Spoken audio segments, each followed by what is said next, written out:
Good evening, BookTube. This is Johnny. I made a little video this morning, about 3 minutes, and I was feeling kind of blown out. It's like a flat tire in an old road in the farm country of Indiana. But I'm feeling, surprisingly, I started feeling better as the late afternoon. I mean, I did doze for a while. I got woke up by the telephone, and then I got another telephone call from the auto shop. My wife took her car in this morning to have the alignment and to have her tires checked and oil changed, so I had to walk up to the auto shop. It was probably around 4:30. It was really a pretty day. It was blue sky, autumn colors. It was only 42 degrees today. So I don't know, I feel right now, I feel awake, so I thought I'd make a video. It is 8:25 at night here in West Michigan. It is November the 6th, 2017. Tomorrow here in Holland we have an election for mayor, and I have to go vote in the morning. I didn't vote until I got, I never really started voting until, I think, when I married Carol. I think I started voting during the Reagan administration as president. I don't vote in all the elections. Like my wife is very diligent in voting in all the elections, and but I will go. I suppose in the morning I'll go and vote for the new mayor. There's 2 candidates.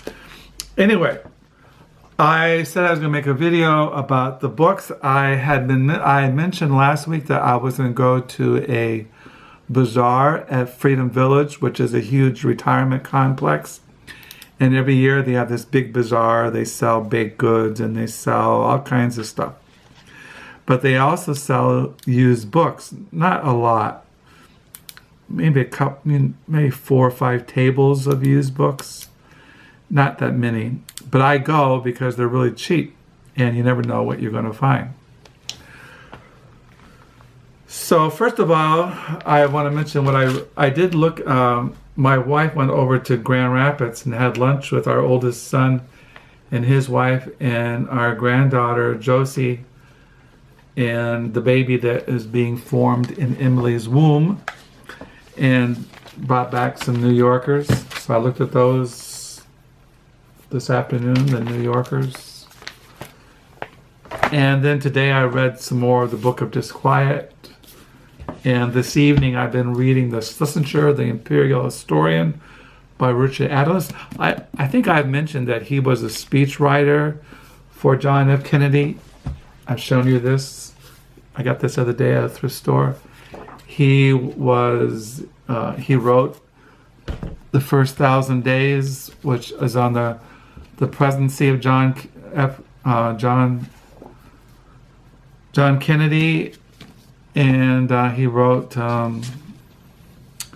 2-volume biography on Robert Kennedy. Anyway, so yeah, he was in the Kennedy administration, speechwriter, advisor, friend. I don't think there's any pictures in here with him with Kennedy. Let me see here. Don't see any photos. Oh, there is a picture of him with Kennedy right there. History depends on who writes it. With John F. Kennedy in the Oval Office, July 1962. So I read that, I've been reading that. So, okay. So Friday at the bazaar in the morning, I went there. Then afterwards, I had to go to the library, our local library, to volunteer at the Book Nook. But before, I went to the bazaar. And these are the books that I found. Now, there wasn't that much fiction. What I found was basically history books.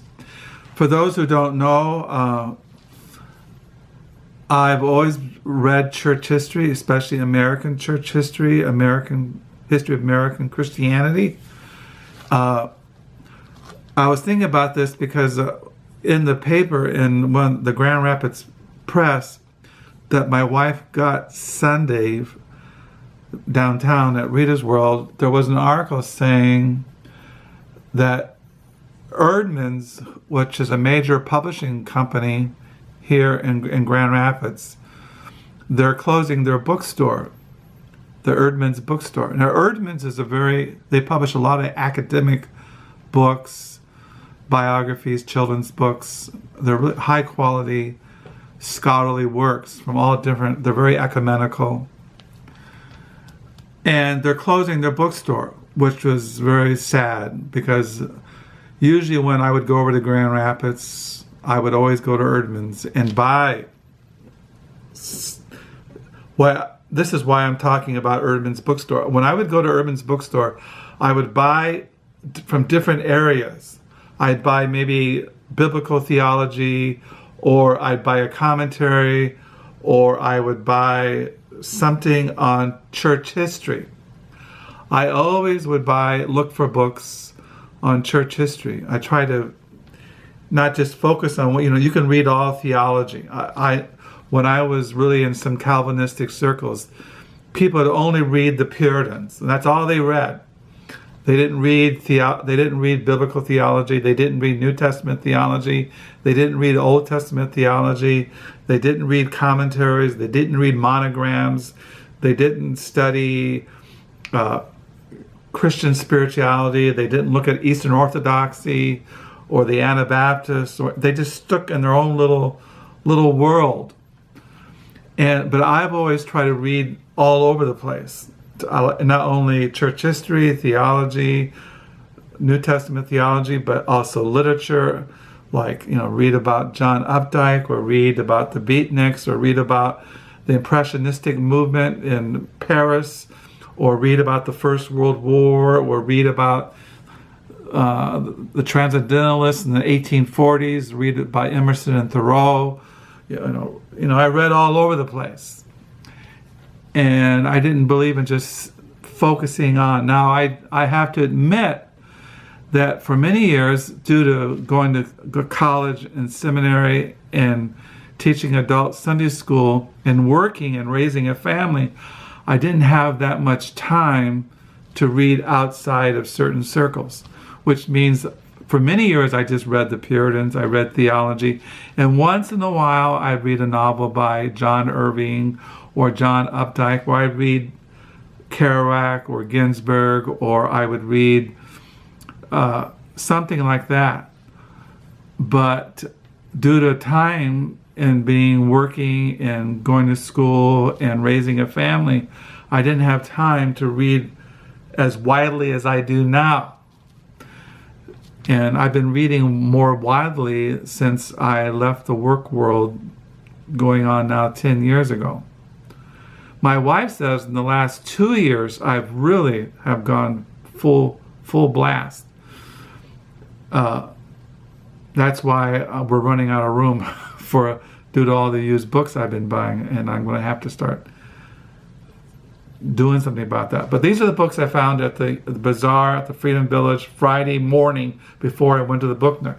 The first book was The Puritan Experiment, New England Society from Bradford to Jonathan Edwards. This is by Francis J. Bremer. These are kind of books that I would buy if I went to Erdman's. As far as church history, I like early American church history. I like reading about early colonial America. Like this book, Colonial America, A History from 1607 to 1760 by Richard Middleton. These are the kind of books that I read for many years. And then I found another Antonia Fraser book. I collect her writings. This is Royal Charles II and the Restoration. This is history, biography. This is another book on, it's kind of like, it's hard to explain what this is, but it's kind of like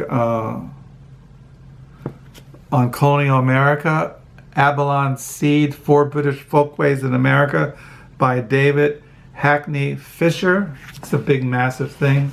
Now, this only cost me 50 cents.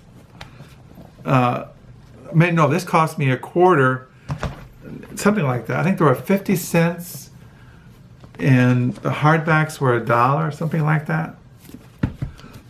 I bought this book from my wife. My wife loves New Mexico.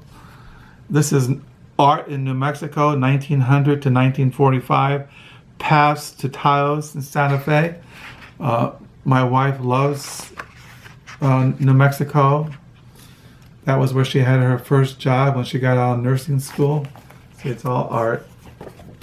So I got her book. This cost me $3, but I got it from my wife because she loves Taos and Santa Fe. And then I found this book by Stacy Schiff. She's famous for her biography in Cleopatra. I didn't know she wrote this book. This is called A Great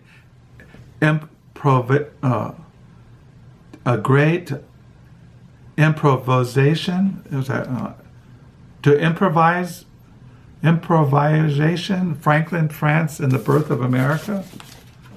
This is on American history. It's not church. It's not Christianity in America. It's just on American history. Then I found this big book for 50 cents, Frank Lloyd Wright, A Visual Encyclopedia by Iain Thomas. I collect books on Frank Lloyd Wright, and this is another one to my Frank Lloyd collection. One thing I do, I like houses, and I like the way he built houses inside. I just like Frank Lloyd Wright. My oldest son lives in the neighborhood where a couple blocks from where he lives is a house that was designed by Frank Lloyd Wright. See, it's just really nice. Kind of nice. Only 50 cents. So that's what I got out at the Freedom Village Bazaar. It was, I think I spent $7 altogether. The most expensive thing was this thing here for my wife. She's gonna go. She told me the other day that every year she goes off with her old nursing girlfriends, and not next September 2018 they're gonna go to New Mexico. Her and a couple of her girlfriends. They're gonna go to Taos and Santa Fe again. A couple of years ago, when our middle son Josiah lived in New Mexico, in Gallup, New Mexico, one year we went out there and met up with not only my son, but my daughter was also living in Gallup. Well, maybe she was living in Phoenix, but she came up, and because Andy, my daughter's husband, Andy, his sister and her family, they live in Gallup, New Mexico. And we all got together and had a good time. And so I saw Santa Fe and Taos, and it was kind of nice. But I was glad to come home. So that's what I got at the Freedom Village at the Bazaar. It wasn't a used book sale. As far as my diary, I'm on page 999. Tomorrow morning, on November the 7th, I'll be on page 1000 in my in my year 2017 diary. Yeah, we're all coming. We only have left in this, we have 55 days left in this year. 55 more days left in this year. So yeah, so I'm hoping you're having a good night. I thank you for watching this video. I thank you for the comments. Thank you for your subscribing. Thank you for just being out there in the world. And until next time, bye.